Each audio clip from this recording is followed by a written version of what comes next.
If you are enjoying this podcast and other podcasts on the Dragon Wagon Radio Network, be sure to check out the Dragon Wagon Shop.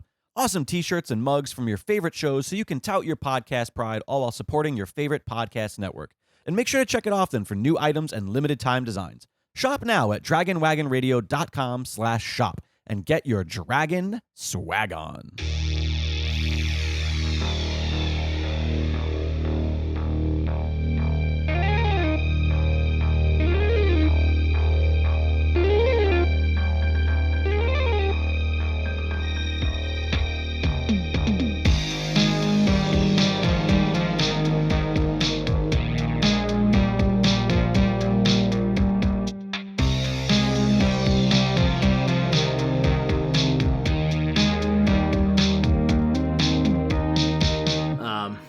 Tone. Yeah. Anyway, as I was saying, went to Liverpool.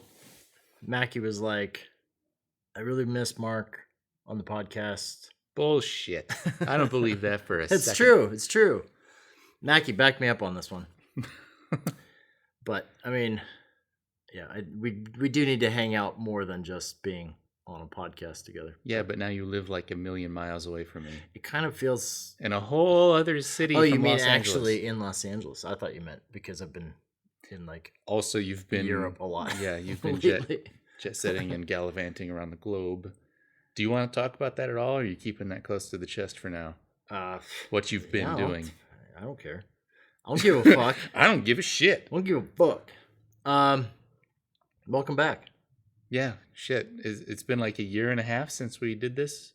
Last episode was Hereditary. Yeah, that must. Well, we did it in my house. Mm-hmm. So we moved there in July of last year, August. Oh, okay. So maybe about a year. Anyway, it must have been like a month after we moved in, or 2 months. Anyway, it's been a while, but at least we're falling in line with our at least once a year ideal. I'm still shocked that we're up to like, I don't know, what are we up to, 80-something episodes now? Yeah, I think it's the late 80s. Like, I don't even know how we got there, considering we haven't done anything for so long. Do we even have a podcast network anymore? No, yeah, that's still... We do, yeah. Should we call up Jake Lloyd and ask him right now? We'll just tell him, we'll text him right now. Hey, guess what? We're recording another episode. And he'll be like, who are you guys? I'm calling Jake Lloyd right now. Just because we've never done this on the podcast No, before. I subscribe to other shows on the network. It still exists. Oh, you do? All right, let's see what he says. Of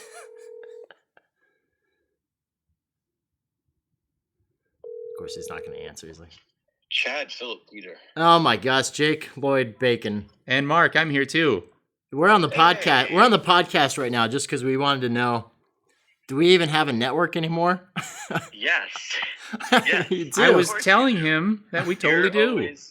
You're always welcome. I am your home. Oh, that's good. Wherever I am, you are. Did you move to New York? Yeah, I don't like to use the word move because I don't want to lose out on work. So I temporarily relocated. For fuck's sake. It's just a long trip. It's just a long visit. I am the very, very, very short version is I am currently wandering around a Target in Virginia. Oh shit. We have to move Alexandra's mother out of her house and sell it in Virginia. Well, that sounds like fun. And so the compromise was, instead of going and staying here in Virginia permanently with her, or until we sell it, was to move in with my family in New York so that I can at least still potentially take work in the industry, in New York if the strikes end, which, hey, look at that. Maybe that's going to happen. Hey. But yeah, that's the short version is that, yeah, we had to come. So once we get this house sold, we'll be back in LA. Oh. We put all our crap in a storage unit. Well, that's good. For some reason, I was like, I don't know. Did we lose him to New York?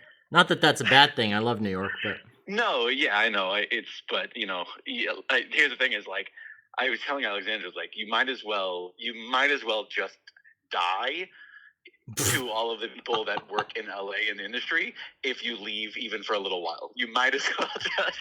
That's why I'm like, no, I didn't move to New York. No, just a little visit. Just a quick visit. Back there. Yeah, no, because keep me in mind, because when you're making that movie next year, I want to be in it.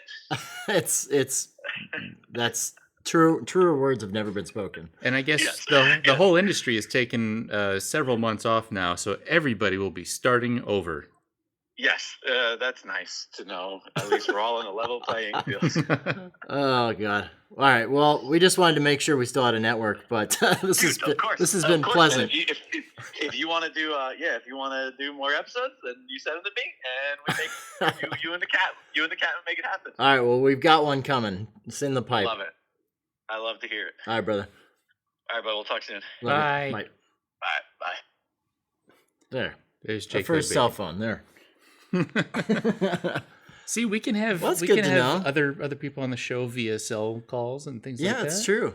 We should do that. We might actually have a brief walk-in visitor in the middle of this. In the middle of this. Yeah. Our buddy Eric Bronco is going to come by and Oh shit, he's in town. look at something really quick. I haven't seen him in a long time. A long time. Do you even remember what he looks like? Yes, I remember what he looks like. So, all right, strikes ended. The strike has ended. This is Supposedly. They still got to ratify. Yeah, but everybody's so tired of being out of work. I'm sure all the actors are going to sign on. Yeah. If the negotiating committee says it's good after all this time, at this point I don't see a reason to doubt them. Yeah, and it's a 3-year deal. It's like these. If we had strikes every 3 years. Yeah, it's crazy. The industry would just shut down or move elsewhere. No, I'm an IATSE member. I've talked about my. And you guys have your contract coming up this next year, right? Yeah, our negotiators will go in within. But you're an editor. Year. Nobody cares about editors. Well, all of IATSE apparently, which includes the Editors Guild and like the production designers and the carpenters and all of the people who like physically make. So you're saying movies. There's a chance. There's no fucking chance we're going on strike. Yeah, not after this past year. It's not my wish or anything. It's just a prediction. I'm not. I don't think telling anybody. IATSE members have.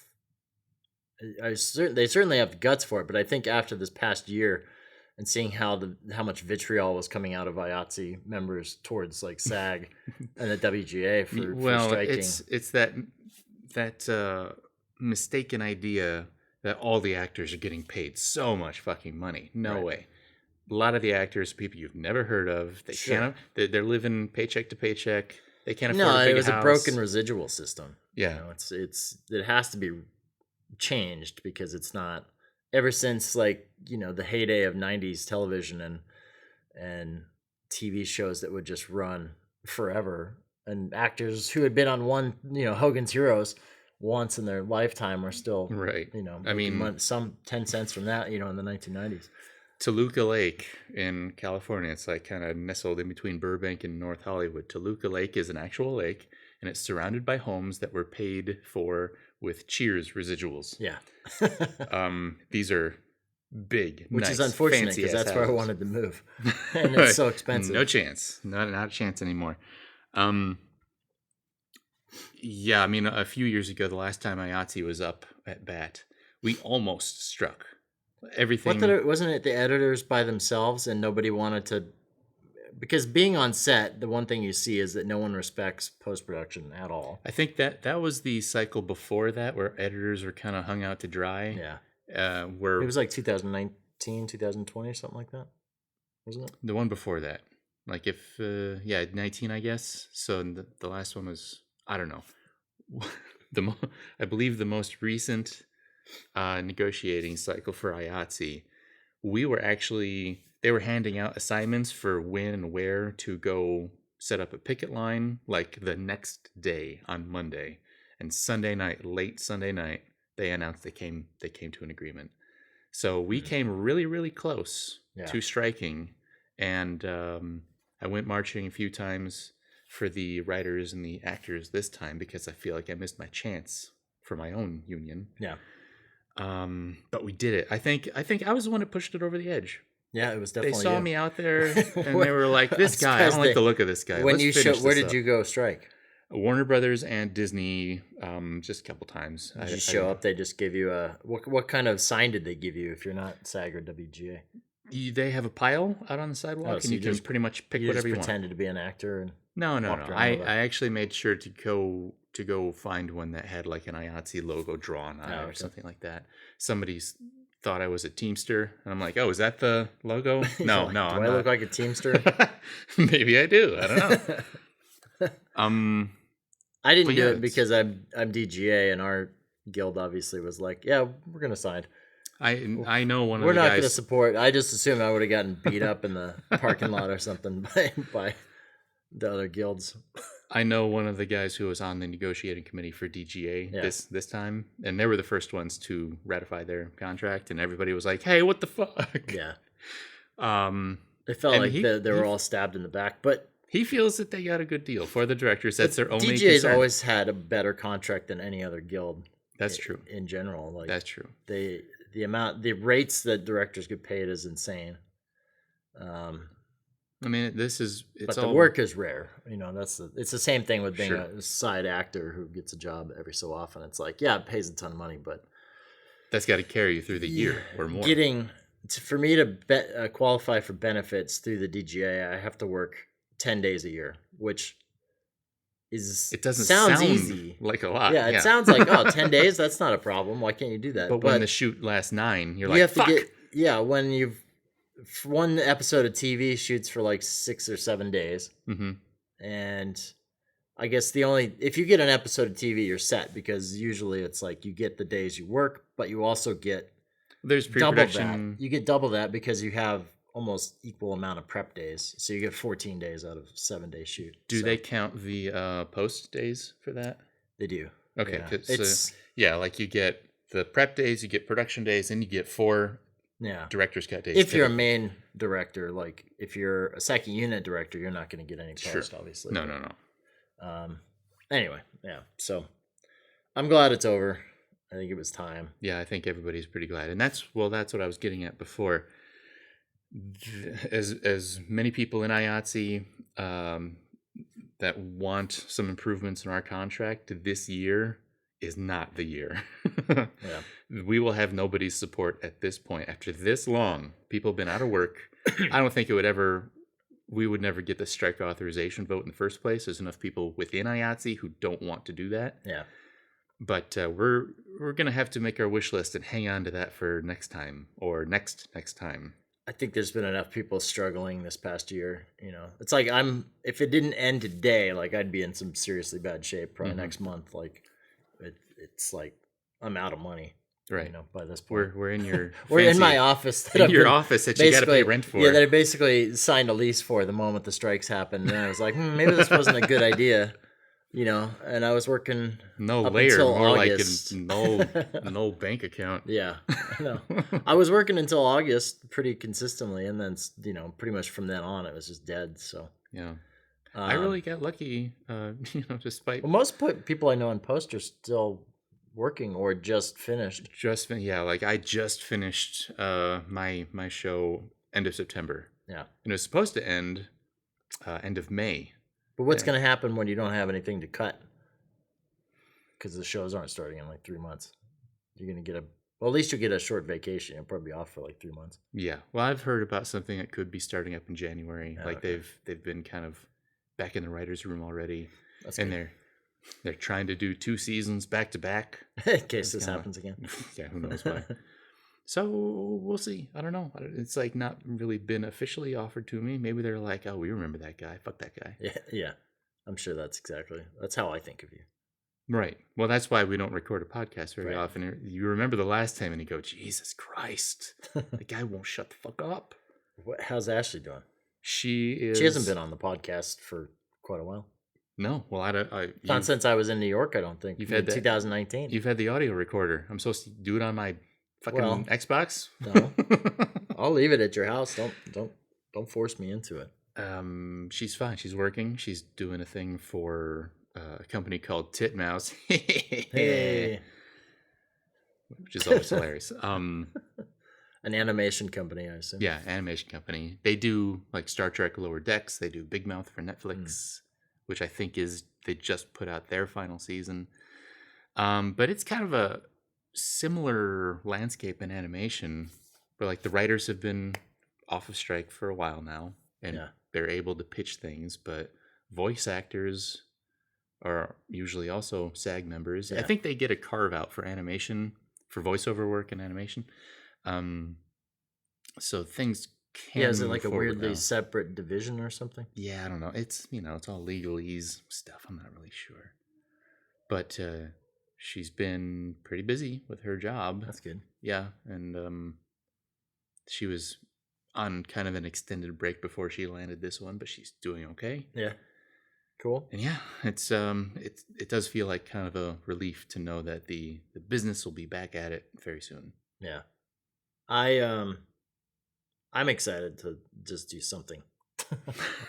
I think just because you kind of get, it's good to have like 2 or 3 months off in between jobs, and like, I don't know, maybe I don't know if you find this just in editing, just because maybe it doesn't change as much as VFX, but VFX in the past like 2 years has changed pretty dramatically, I feel like. So Mm-hmm. anytime I have in between jobs to like learn about whether it's AI or learn any new techniques, Unreal Engine, all this other crazy stuff, like it changes so fast now, especially I can't even keep up. I feel like every other day I'm like, oh shit, I got to learn about that too. Right. And This is why I'm not meant for VFX land. I think there's Really? too much. Every week there's something new you got to learn how to do, or else you're behind the curve. yeah, And I'm just like, oh geez, I How do couldn't you- do it. obviously AI was a big contentious point, and I kind of stayed outside of the arguments because I felt like a lot of it was over exaggeration or just not understanding how it's used. Mm-hmm. Where Well, I did you think- kind of land on it? I think it's something that an actor should never be replaced by unless the actor signs off on it. And same with the writers. But I guess in that way, how would they be replaced? Like, how are you imagining? We're they'd be talking like replaced? deep fakes, essentially. Okay. Creating a new performance out of this person's face when If they were someone's- like, no, I didn't want to Yeah. do that. I guess They have to have I don't some understand, agency. because I've thought that the legalities of that were solved a long time ago when Crispin Glover sued Universal for using some footage that he did for Back to the Future 1 in No, Back to the Future 2. That wasn't even a matter of the footage. That was, they took another actor and put prosthetic makeup on him to look like is Crispin that what they Glover. did? They made a different person look like Crispin Glover Yeah. to steal his visage, Interesting. basically. No, of course, like anything that was shot for Back to the Future 1, the studio owns that. They can use it. Right. As long as, they got to pay whatever They gotta license fees. it or They got to something. license I it. thought I thought the thing was that they had used footage and just didn't pay him for it because he had already been paid. Maybe that was part of it. I don't remember now, but I think the main thrust of his argument was, you didn't hire me because of Yeah. whatever. Like, we negotiated. You hired somebody else to play the role of George McFly, Yeah. but you made him look exactly like me. That was a problem. Right. So they hired somebody else, but they just wanted to get it to jibe with the first movie Yeah. and make it look like I- Crispin Glover. The whole name and likeness stipulation and contracts is always just just totally flabbergasted me. I helped out on a short film, and I was doing like favor VFX for it, and they Mhm. gave me this massive contract, and in there it was like name and likeness to be signed away, and I'm like, I'm doing a favor for you guys. I'm not going to sign this contract. Like, why on earth would Why would I give my likeness why would I to this project? save, like, give you my name and likeness when I'm doing this for pennies? And it's like they didn't And it quite, doesn't they even didn't make quite sense. understand it, and it wasn't even like the contract didn't even stipulate in context Right. of It was the just short like film. It was like an everything all-encompassing. in perpetuity for all It's just time. bad.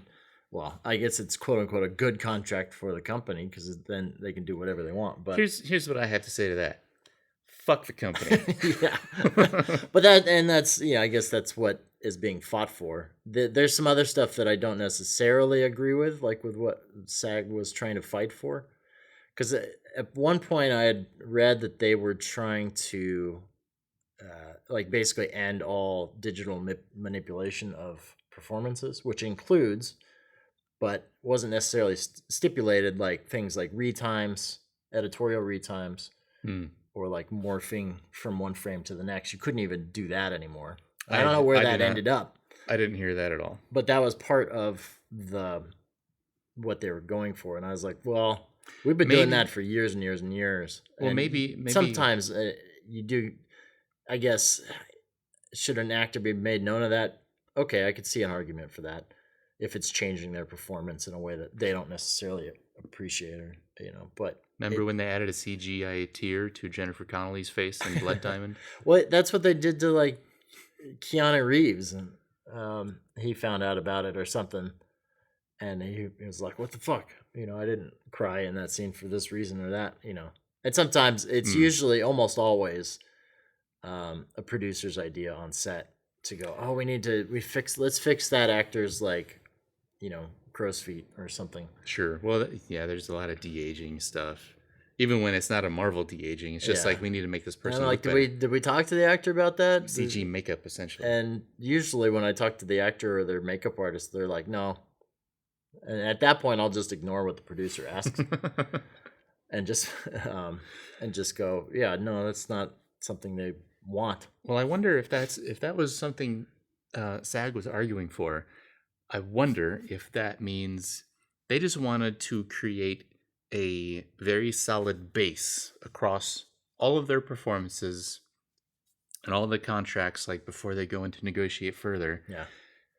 Don't fuck with our image. Right. Like, as a general rule, don't mess with what we've done in our performance. And then as you go into the particular movie, whatever LLC they're actually signing the contract with to get paid, then that contract can have the carve-outs in it saying, like, we're going to be doing CG work. We're going to, we reserve the right to change your performance in blah, blah, blah ways. I don't know, but I really never heard that. Always in context and always specified exactly what's right, and only for this project, but that's how it should be. I mean, there were things studios were asking for, like what they've been doing for a long time. When they bring in extras for these big CG fest movies, they will do like a front and back or a left and right, whatever, body scan of the extra, and they have the extra sign away their likeness. Yeah, in perpetuity. As a VFX person who's had to do it before, the VFX vendors typically don't use those beyond that. But we live in the age where standard practices and norms are no longer the norms.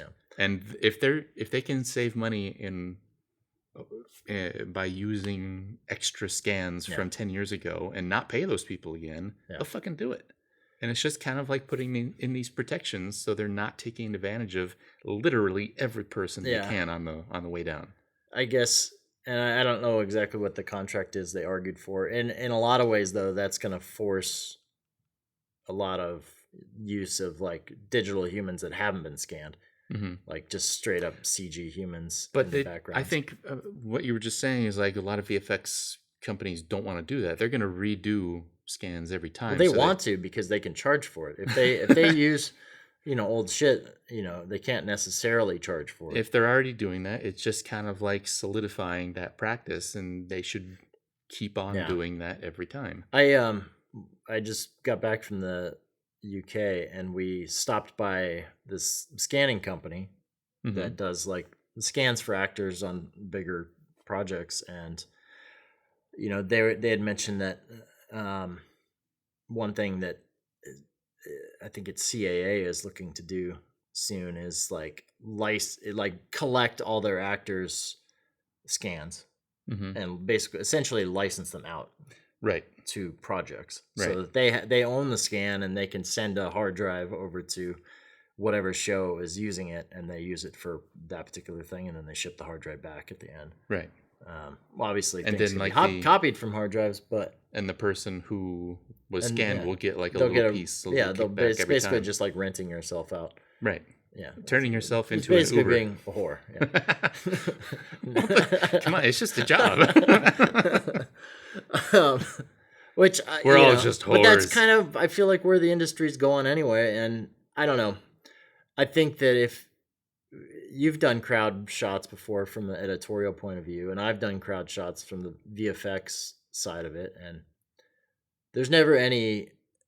Almost always, the production will side with let's get as many extras as we can afford. Mm-hmm. There's never been like, oh, let's just do all CG people in the background.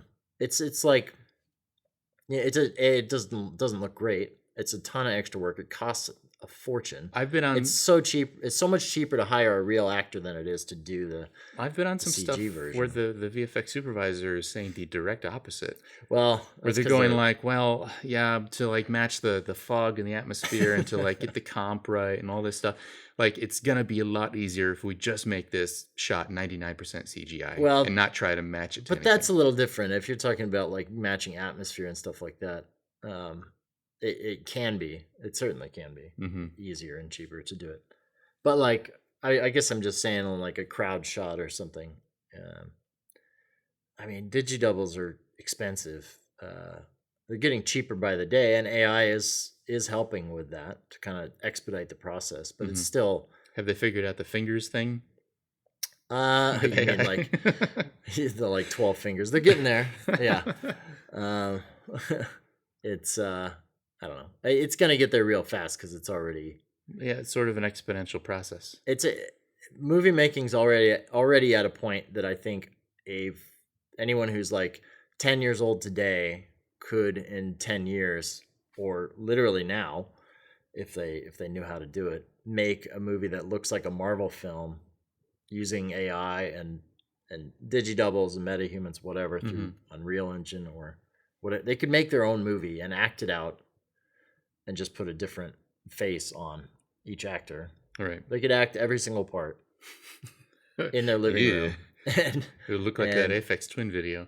You know, and use AI, whether it's to like do for motion capture with your phone or manipulating your voice so you can sound like whoever. Right. Well, I don't know if we've mentioned it before on this show. There's this YouTube series called The Back Rooms. You know that one? I don't think so. I thought I mentioned it last time, but it's been a year, and who can remember? But the guy made this like little short film called Back Rooms or The Back Rooms, and it's like about a guy. Is this the one who falls through the floor and he like finds himself in this infinite like office space? I think you sent me this, or I sent it to you after I think you I had sent it it to me. Like I thought it was like years ago, but it was fucking terrifying. Terrifying, and basically 100% CGI. He filmed some like live action elements. Yeah, and it looks fantastic. It all feels like a handheld video camera from like the early 90s or something. And I believe that's all. He probably did it all with like an Oculus or some shit. Right. Walking through this VR space. And as far as I know, he did that first one all by himself. Now the fucking kid, he's probably 20 years old now. He's making a feature of the same concept with studio backing or like production company backing. And it's possible that you can just go out and do this stuff. Well, it's like that idea was good because it didn't have any actors Ian in it. Hubert does the same sort of thing with his Blender shit. And he makes so much through Patreon just talking about what he's doing that he's able to survive and just make whatever he wants. I wish I was creative. I know. I wish I had like just a little creativity left in my pinky bones. I know. We were born a little too early for too late for like the 70s. But like just to sit on a camera all day and be like, "Hey YouTubers, this is my channel." I hate Yo that dog. shit. Instead, I don't even like doing this with this microphone. I know, we're sitting here faceless and and you know, in the dark basically. Yeah. I don't know. Yeah, we're not good at that stuff. Hey, you inspired me in the early 2000s. Did I? The only reason I know you is because I saw your short films online. And I was like, this guy's out there and he's doing it. I know. But that is it a thing that only 19, 20 somethings are into because that's just when they're excited to like learn new shit, and then once we get to our age we're like, fuck it, we don't care anymore? Because we could never quite gather that group again in that way. Right. Like, yeah, I've actually been thinking about that that kind of passion that you develop in your 20s. And I still have it. I don't know about you, but I don't have it. That's why I went to film school. I was excited to work on this shit. I wanted to spend all night and staying up late and getting the shot perfect. Now you're like, how do we get out? Right. Now it's like, fuck, I just want a job. Yeah, but you'd be miserable doing like law firm work. What would you be doing if you weren't doing I this? have no idea. I think about that every day. What would I do if I wasn't working in post-production? Yeah. Because sometimes I just go like, fuck it, it just passed me by. I'm just How has it passed you by? You're in the middle of it. I'm soon going to be in my mid-40s. Yeah. And I'm still an assistant editor. Yeah, Like, but I've that's cut going a to few change things. soon, you know. I don't think so. Really? I really don't think so. Are The you just the people that I have helped get jobs Yeah. are now editing before I'm editing. I mean, I certainly know career assistants who are fine with being assistants. I'm really trying to mentally, spiritually make myself okay with that. But it's just sort of like, but that's the problem. If you I do see- that, you will be. I see so many people making bad decisions, Yeah. and I'm like, You're like, well, that's I'm not- just an assistant. I don't get to tell them they're making a bad choice. At least if I was an editor, I could be part of the conversation. That's Well, what I'm missing. This is where you need to go out and find directors who need editors. Okay, help Okay. me. I don't know where they are. I've reached out to If only we knew a director. some people we know. Hey, are you directing something? Do I need to go shoot something? Yeah. Go shoot something? Kyle's I'll get my cutting. passport. Kyle's cutting the thing I just shot. So Motherfucker. Sorry, bud. Motherfucker. But well, you know what I'm saying is like, I think you have to do extracurricular stuff. Like me, I just went out and directed something on my own. hmm You know, not relating to any other project, but that's kind of what you have to do, I think, to kind of take that next step. To get out of it, like I'm so you tired, almost Chad. have. I know, but I'm this goes. I guess this goes into what we were just talking about having the energy to keep doing that stuff. Yeah. But also just to be the, you know, when you have the moment to be like, yo, I'll cut it. You know, when you're at work, it's gonna happen eventually. It's just, you know, there's always a natural progression. I guess. I think you have to account for luck on some level, because I've worked on some shows that I do 2 seasons and it gets canceled. So I don't have my chance to move up. There's nothing to move up to. Yeah. And the people who made that show, it takes them years to get something else off the ground, and they get a whole new crew, and I'm not around for that. Yeah. I probably mentioned it before. There's people I know who work on these Law and Order shows that go for 20 years. Oh yeah. They work on that for 5 or 6 seasons, waiting for their chance. Mm-hmm. But it never comes because the same editors keep coming back. There's never an opening for them. Yeah. So they have to move on. And it's just like every time you go to a But new show, that's- you're starting over. That's like doing a show like that. Like I've known writers that have been offered positions, staff writing for Law and Order, Mhm. and one of them worked on Mr. Robot, and he was telling me a story. Like they offered him like, I don't know, it was like $500,000 to come and do Law and Order, and he thought about it and he was like, that just. Yeah, it sounds like depressed it's a him. lot. It sounds like a decent amount of money to be a staff writer on the show, but is it worth it? Mm-hmm. You know, to do that, and basically, essentially, that's what you're going to be. That's like being on the Tonight Show for 20 years. You know, as a host, you know, you're effectively just this is going to be your day in and day out, which is most people's careers. So it's, you know, it's hard to say it and treat it like it's a bad thing, but you are essentially giving up on, I guess, the hopes and dreams you set out. I don't But have and yet any you're- anymore. And yet it's exactly what you've been searching for. So it's weird. It's a weird dichotomy of is it good, is it bad? Could go either way. But So, then you won't know until you do that for a while. And Sure. I've been in the industry for, I think, 15 years now, starting in reality TV, and I've had the opportunity to actually full-time edit once. And it was in reality TV on a tuna fishing show, and it was exactly that conversation I had with myself. Do I want to do this for the next 10 years? Do I want to look at tuna fishermen? No, I don't. I So thought you passed just on got a that. co-editing credit. But that's I don't not know. the same. I was doing one episode. That Yeah, did not. but still, it's still co-edit credit. I mean, it's not like That it's, was on season 1 of Bel Air. I got Yeah. a co-editing credit, and I thought our episode was one of but the that's better a new ones. show.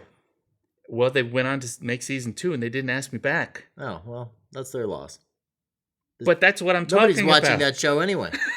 But that's what I'm talking Fuck about. 'em. Even when I get like a finger in the doorway, like they slam it even harder.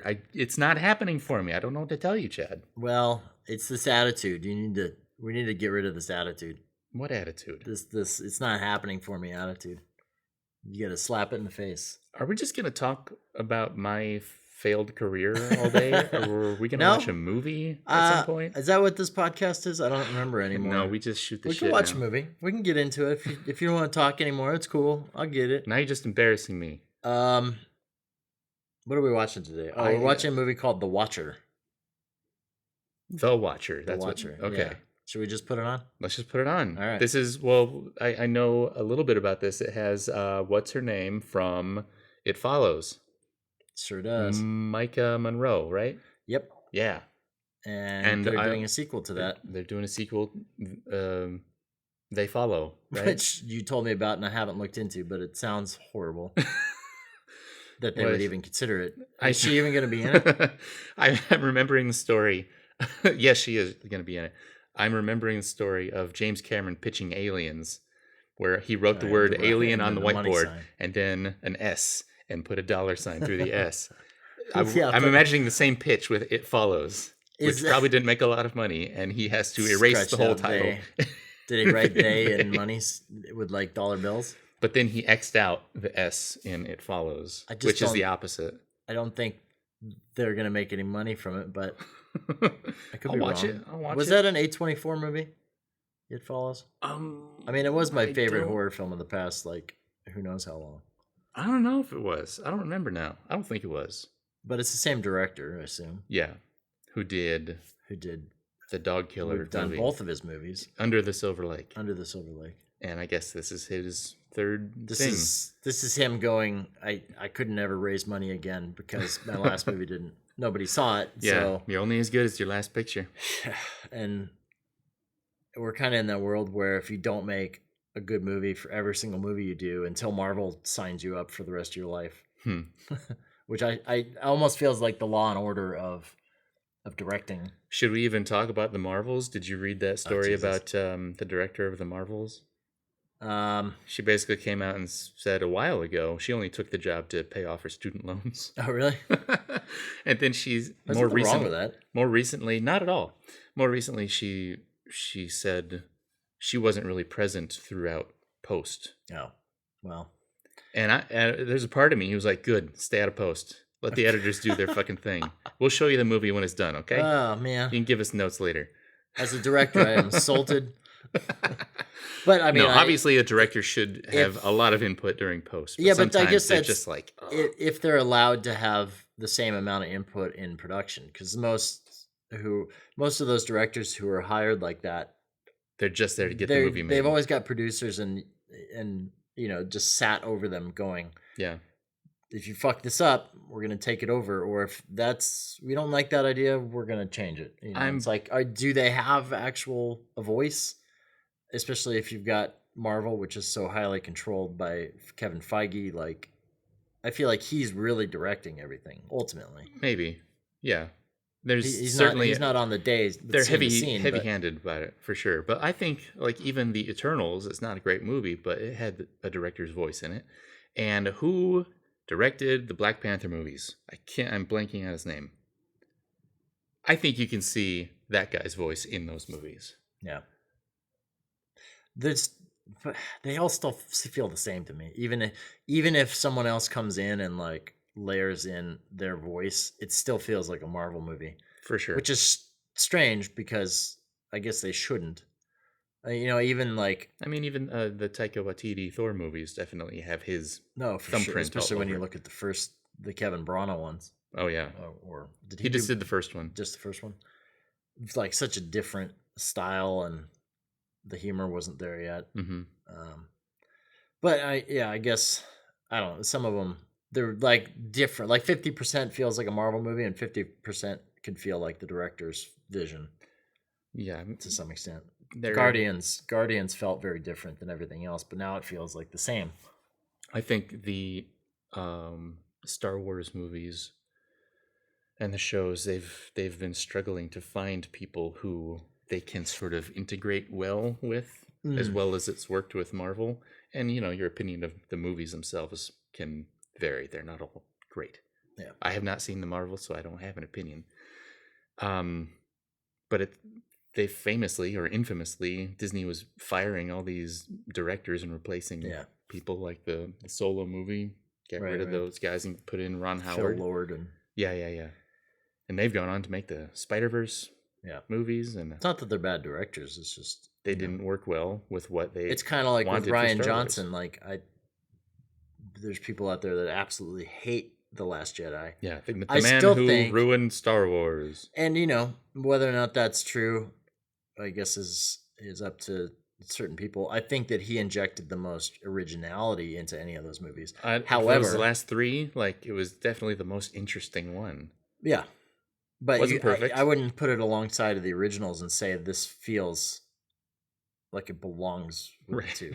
Right. But Well, it was something new.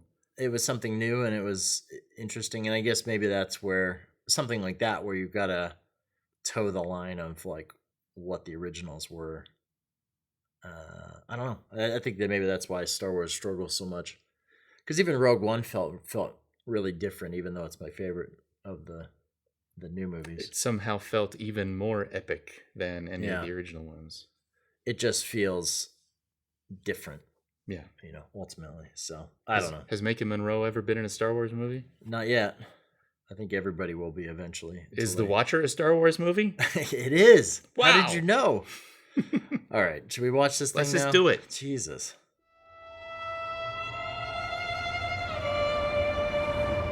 Și tu? You don't speak Romanian. You don't like? No, it's lovely. There's this guy that lives across the street, and he's always looking over here. Looking over here how? Every time I look over there, he's just staring right at me.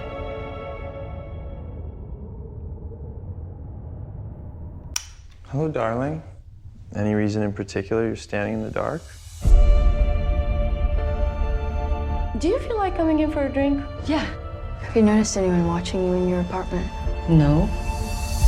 This guy has been watching us since we moved in. Maybe he's staring at the woman who's staring at him.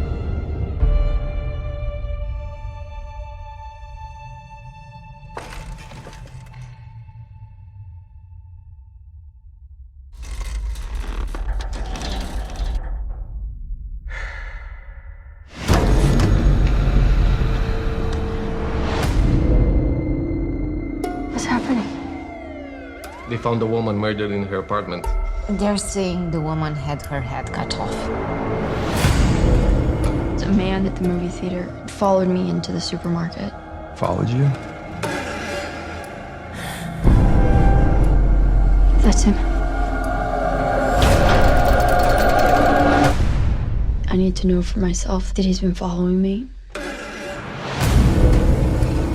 Sometimes I just look at people. Just tell me what you want me to do. I want you to believe me! Sure that you'd see me. I heard screaming from in here, okay? Just open the door, please! Dreaming of an old pretty girl looking back at me. But no one has really noticed before.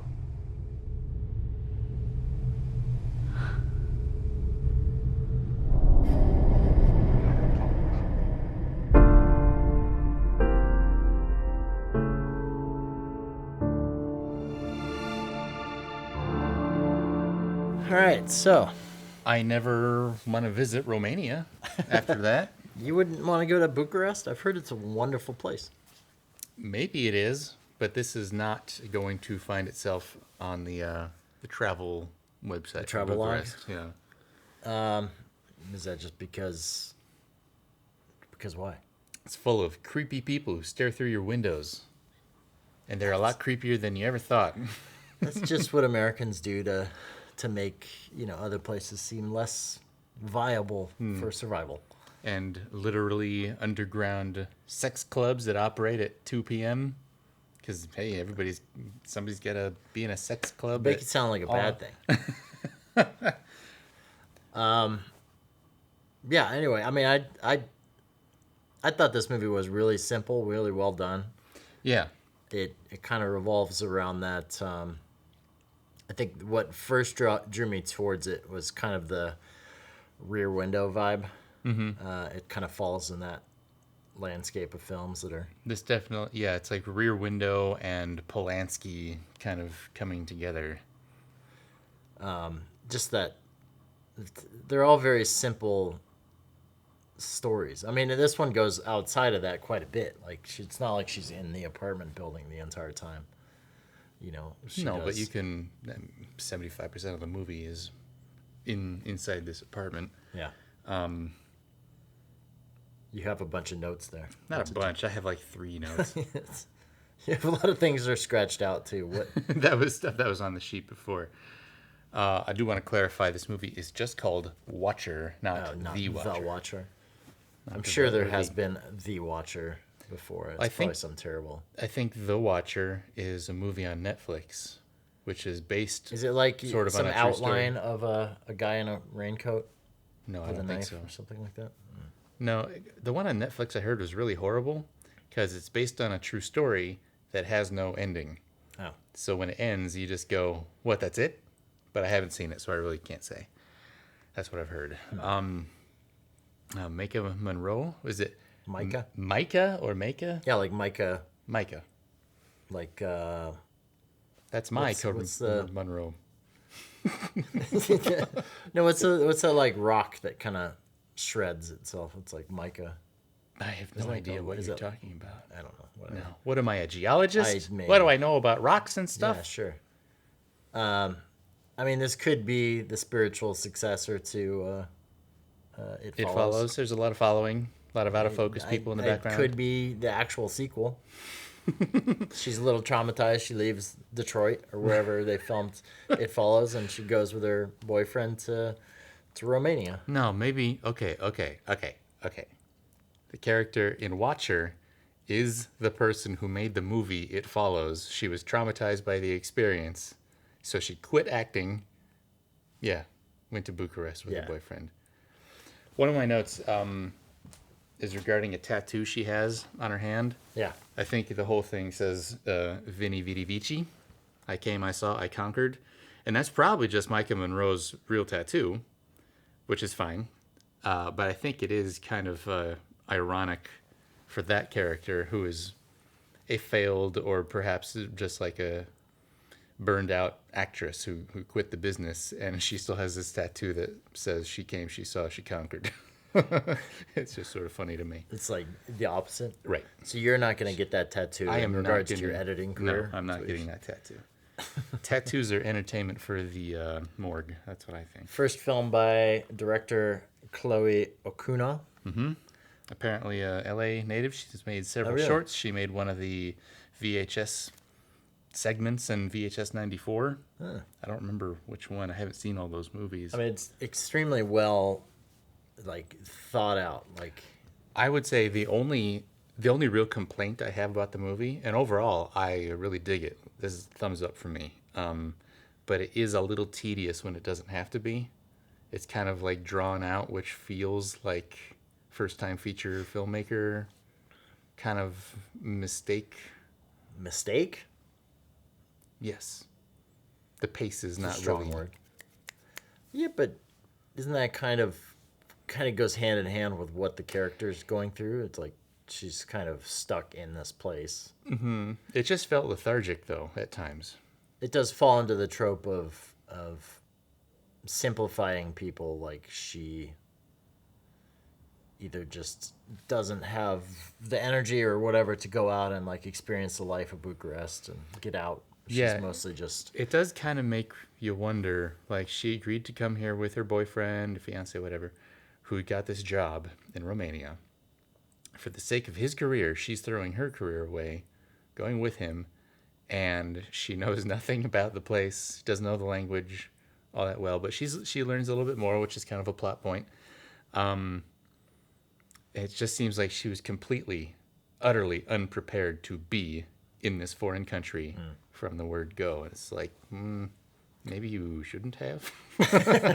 Maybe this was There's definitely doomed a lot from the of start. yeah, because it's kind of it's siding with her in the sense that it's like, no one believes the crazy woman trope, Right. But And at the same time, I don't know, if had she gone out and just experienced all these things, maybe it'd be a different movie. yeah, she would have been killed immediately. Or she would Kind of have like avoided it. the guy says in the subway when he's basically explaining the movie to her, by talking about the dog, how long it takes to chase the dog. Sometimes it takes a long time. Sometimes it Right. takes But then once quick amount of time. yeah. Had she been someone who was out and about and maybe more out in the world, he would have killed her much sooner. Right. But it is, look, it's a movie. This is written down on the page. Yeah. Things are aligned a certain way to make it the story that it is. But it is quite a coincidence. First day in Romania, she looks out her window and finds a serial killer. Just like right off the bat. Just her luck. As soon as they land, she's on the case and doesn't know it. It's I think the one thing, my problem with independent films these days is they're all typically so confined. Mm-hmm. And you can feel it, which I hate to say it because this movie is what it thrives on that. On It's the like the rear confining- window. You're Yeah. confined mostly to one space. However, But you can as- go out from time to time. But like, As you called out during the movie, it's like they got some beautiful locations. I just think Eastern Bloc European locations just look great in general because it's very Da, comrade. yeah. Well, it's just like everything's built in concrete. Everything's very ugly, but like aged.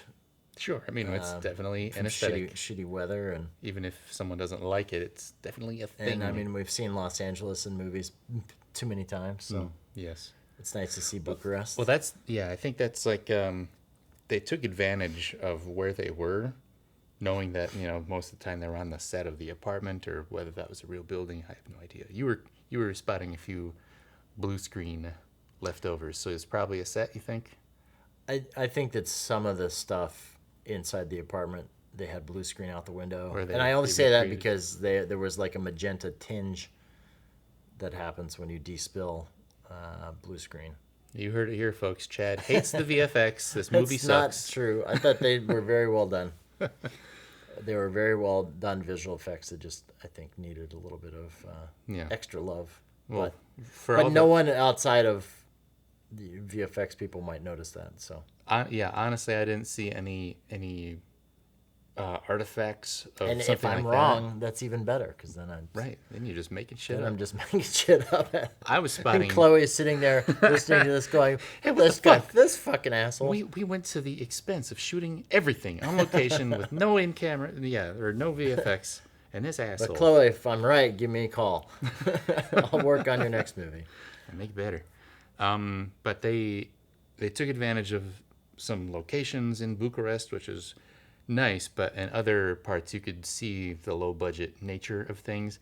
Anytime there was a crowd, like at a crime scene or at the work party before the climax of the movie, they had 8 extras, and they didn't even try to do the digital replication, like despite it being the capital of Romania. Well, you go out and raise an extra $1 million, Mark.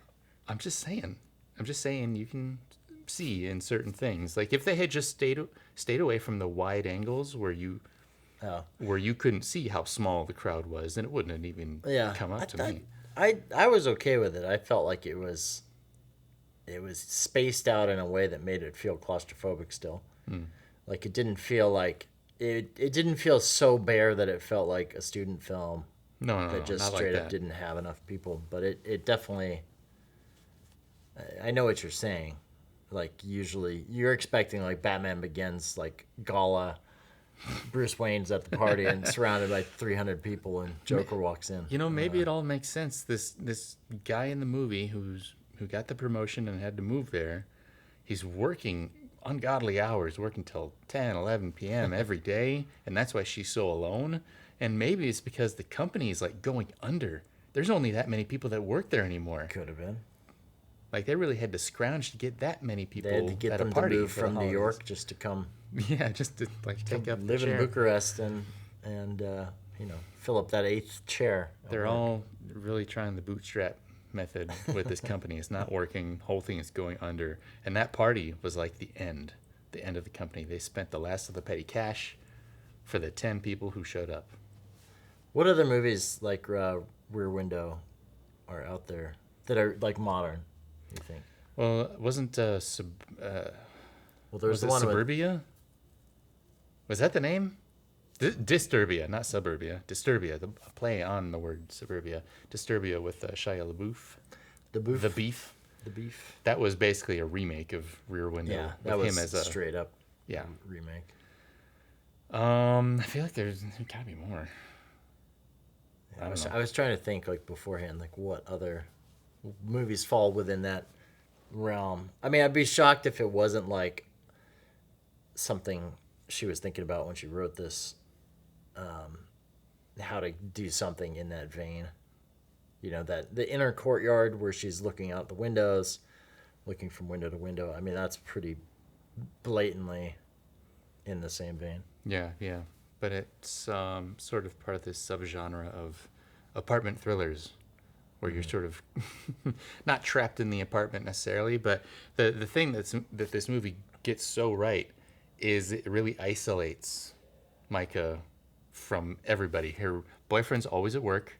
She doesn't know the language. She doesn't know where she is in the city. Yep. She can't even, like when she's trying to find out where her friend next door is, she thinks she's in trouble inside. She hears the lamp breaking. She can't even get somebody in the building to like just open the fucking door, man. Yeah. It takes forever for the landlady to come up and finally do it. Hey man, I don't know if you've ever been to Romania before, but we just don't do that. Open doors? Yeah. I've never been to Romania. Especially when and I it's don't just want to go to Romania. loud Americans saying, "Open this door." You know. Romania is full of Romans, apparently. I don't know. So you liked the movie? Did like the movie, yes. I wondered. It didn't feel like a lot of people saw this. It did have a little bit of buzz. It had some buzz. Like critically, I think it did really well. It was in theaters for like 2 weeks out here. I mean, what isn't these days? But even, I mean, the big ones are definitely in theaters. I think this probably got shoved in a couple Lemleys. Yeah. Just to get it in and out. Just to make it eligible for awards or something like that. I don't know that it ever won anything outside of like the genre festivals, but it was good. It's real good. And I do like at the beginning of the movie, she's wearing red. Like she's got a red sweater and then she's got a red dress on. Yeah. And at the end of the movie, she's also wearing a red dress. Yeah. Bloodstain. Yeah. Nice book ending there. I guess I hadn't really thought about that. I'm trying to see if there's any theme. Well, the underground strip club was all lit with red. I don't know that Bern Gorman's apartment was lit red. It was just sort of an amber color. We only saw his dad answer the door. We didn't really see inside of it, did we? No, it just looked like kind of a, I guess, from ratty apartment. With the exception of her view of the apartment. We should talk about Bern Gorman. What a name, first of all. Yeah. Also, what a face. Some people Do you think he's Romanian, or do you think that he's British? Oh, right. No, I've been a fan of Burns for years. I mean, he's been around for forever. He was on a few episodes of Man in the High Castle. He was in what did he Layer play in Cake. that? He was I think he was like a PI working for the Nazis.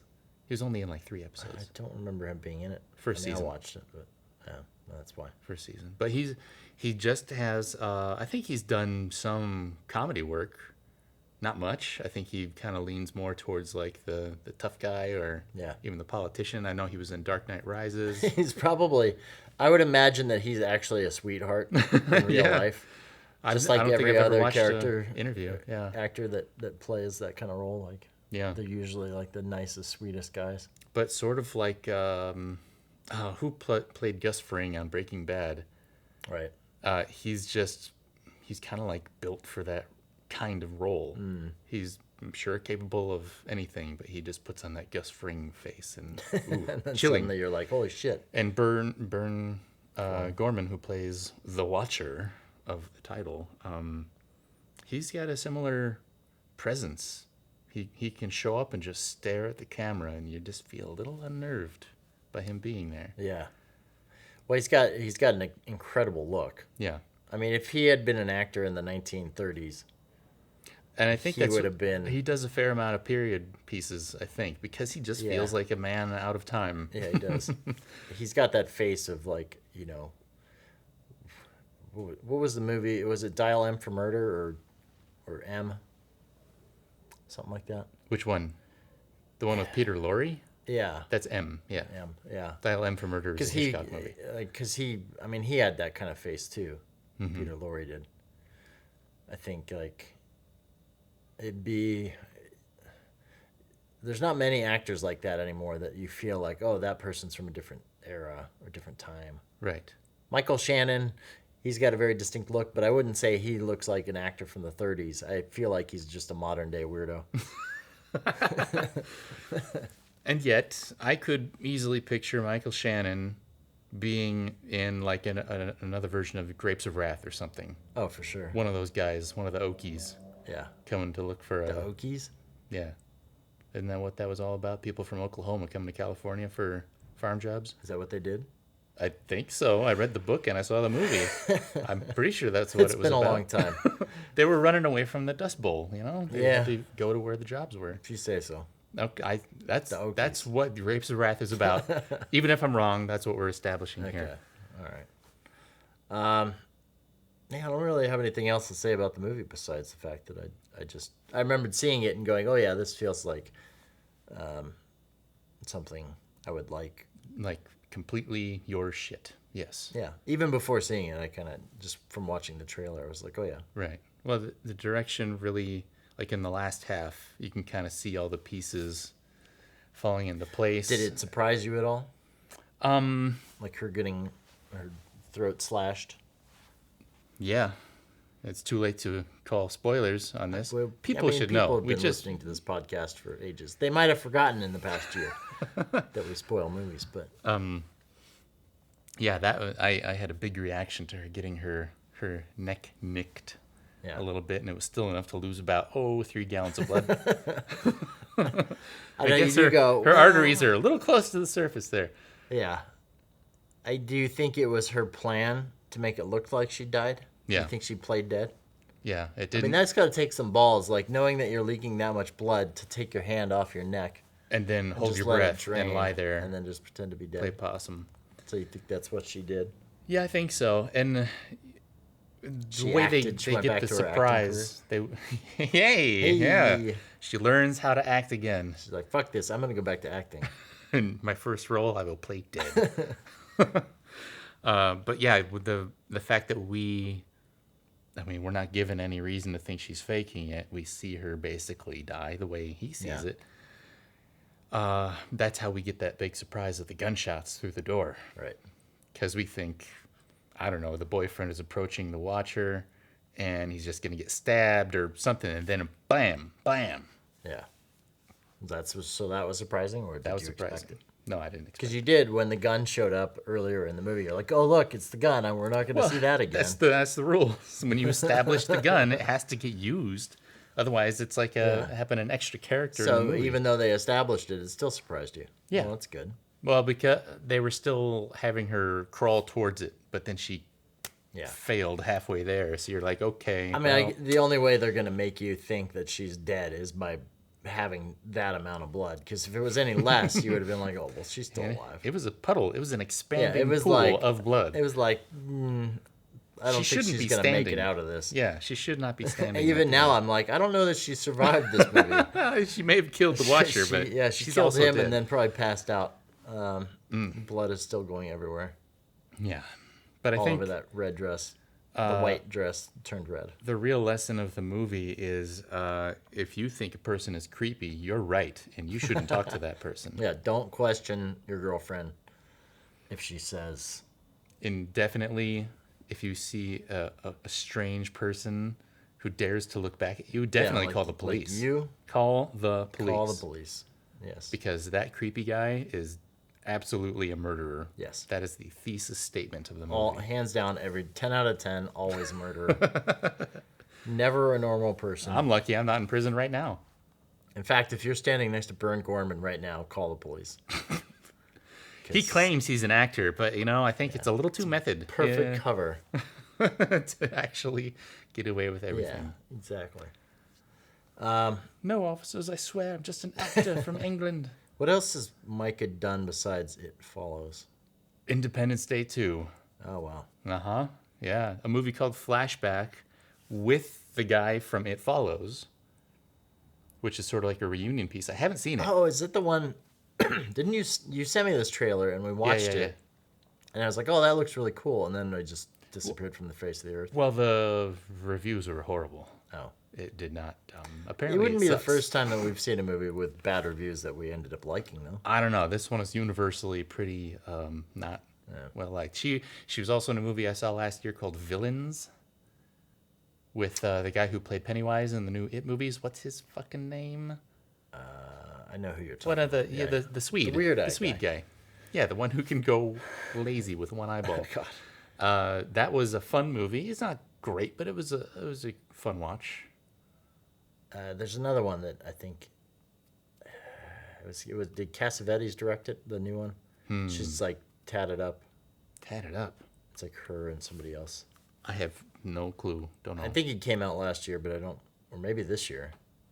It was another one though. I just saw the trailer and then disappeared, and that's kind of the story of most independent films. That's why this one stands out because it actually got into the theaters and played for a bit. Right. Whereas most indie films these days, I feel like you just don't, you never see them if you don't see, they just disappear from the face of the earth. Because is this even on Netflix or anything like that? I haven't seen it. This is by IFC Midnight, so it's probably on an IFC channel. Does somewhere. IFC still have a streamer network? I don't know. I mean, I feel like most of the streamers are going to go under now. Yeah. Yeah.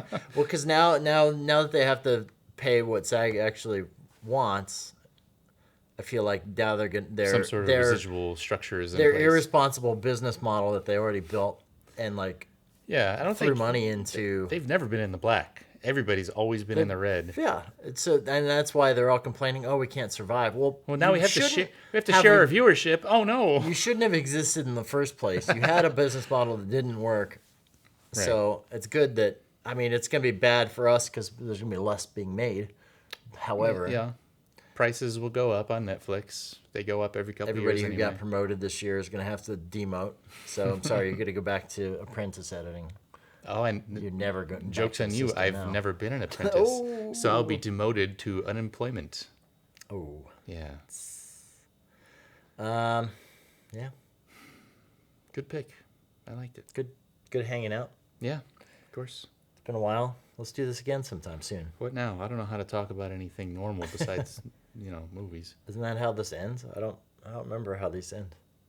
I think they just end. I think we just say, "This is the end," and everybody leaves. I'll let you end it that way. Yeah? Yeah. Don't give me that look. All right. It's been a pleasure.